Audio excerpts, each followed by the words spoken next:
अयोध्या शहर के एक होटल में श्री अयोध्या जी रिक्शा कल्याण समिति ट्रस्ट द्वारा आयोजित प्रेस वार्ता में कांग्रेस नेता शरद शुक्ला ने ई रिक्शा चालकों के हितों को लेकर प्रशासन पर गंभीर आरोप लगाए।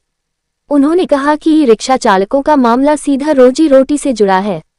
अयोध्या का विकास होगा तो लोगों को रोजगार मिलेगा, लेकिन यहाँ गरीबों के रोजगार पर ही संकट खड़ा किया जा रहा है। शरद शुक्ला ने कहा कि लोगों ने कर्ज लेकर ई रिक्शा खरीदे हैं, लेकिन धार्मिक नगरी के नाम पर इन्हें प्रतिबंधित किया जा रहा है।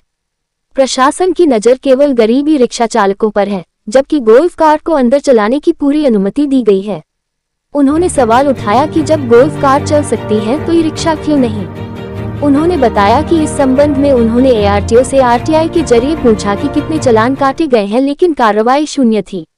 ई रिक्शा पर रोक लगाई गई और 5 फरवरी से यह योजना लागू कर दी गई है, जिसके तहत अयोध्या धाम में ई रिक्शा नहीं चलने दी जाएंगी। उन्होंने आरोप लगाया कि जाम का ठीकरा ई रिक्शा चालकों पर फोड़ा जा रहा है, जबकि बड़े वाहन और गोल्फ कार्ट से भी जाम लगता है। शरद शुक्ला ने कहा कि विकास प्राधिकरण द्वारा आस्था और राम रथ के नाम से 165 गोल्फ कार्ट चलाई जा रही है। 22 जनवरी को इस संबंध में पत्र लिखा गया, लेकिन अब तक कोई जवाब नहीं मिला। न तो ई रिक्शा के लिए स्टैंड बनाए गए हैं और न ही कोई वैकल्पिक समाधान दिया गया है।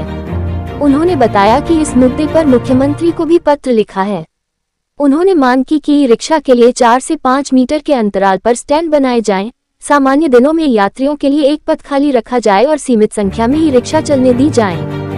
साथ ही आधार कार्ड के माध्यम से हर चालक को एक ई रिक्शा पास जारी करने की भी मांग की। प्रेस वार्ता में ई रिक्शा चालकों ने भी अपनी पीड़ा रखी। चालक खुशबू साहू ने कहा कि अगर ई रिक्शा नहीं चलेगी तो बच्चों का पालन पोषण कैसे होगा। चालकों ने आरोप लगाया कि अवैध रूप से चल रही गोल्फ कार्ट पर कोई कार्रवाई नहीं होती, जबकि सारी कार्रवाई गरीब ई रिक्शा चालकों के खिलाफ की जा रही है। कांग्रेस नेता ने कहा कि सरकार अयोध्या के गरीबों के साथ अन्याय कर रही है और मेहनत से काम करने वालों को खत्म करने की मंशा साफ नजर आ रही है। 4 तारीख को आदेश आया है इन लोगों के खिलाफ।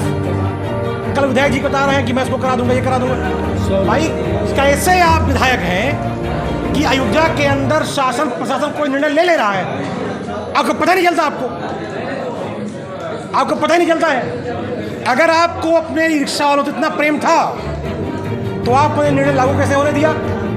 क्या यहाँ के प्रशासन के लोग इतने मनमड़ हो गए हैं कि अपने निर्णयों में यहाँ के विधायक को शामिल नहीं करते हैं? या तो विधायक झूठ बोल रहे हैं। अगर सत्य बोल रहे हैं तो इसका मतलब विधायक का लोड यहाँ का प्रशासन नहीं लेता है। ये जान लीजिए। हम कोई देखिए, हमारा कोई संघर्ष नहीं है प्रशासन से, हम समाधान उनसे चाहते हैं। हम ये चाहते हैं कि इन लोगों को, ई रिक्शा वालों को जैसे पूर्व में चल रहे थे वैसे चलने दिया जाए। राम मंदिर के आसपास मत जाने दें, लेकिन टेढ़ी बाजार से श्री राम अस्पताल तक और लता चौक से पोस्ट ऑफिस बैरियर तक यहाँ तक संचालन होने दें। और अगर उनको जाम लग रहा है, ऐसा लगता है, तो जाम के लिए उनको सुझाव मैं दे रहा हूँ, हर 400 मीटर के बाद स्टैंड बनवाइए। जाम काहे लगेगा? आपका जो 4 लेन का राम पथ है, 1 लेन आप पैसेंजर वाहनों के लिए आप वो रिजर्व कर दीजिए, जाम नहीं लगेगा। आप ऐसी व्यवस्था बनाइए कि एक आधार कार्ड पर एक रिक्शा चलेगा केवल, रिक्शा अपने आप कम हो जाएंगे। आप पास जारी करिए, पता करिए लोकल लोग कौन है, उनको पास जारी करिए। तो अगर परिवार में संख्या लोगों की ज़्यादा हो जाए तो उनकी हत्या नहीं की जाती है, उनको व्यवस्था दी जाती है, उसके लिए प्रबंध किया जाता है। तो प्रशासन को मैं भी ये उनसे निवेदन करता हूँ कि जो ये तमाम सुझाव हम लोग दे रहे हैं, इस पर हम लोग आज या कल में बैठ के बातचीत भी करेंगे, लेकिन ई रिक्शा वालों के साथ अन्याय कतई होने नहीं दिया जाएगा।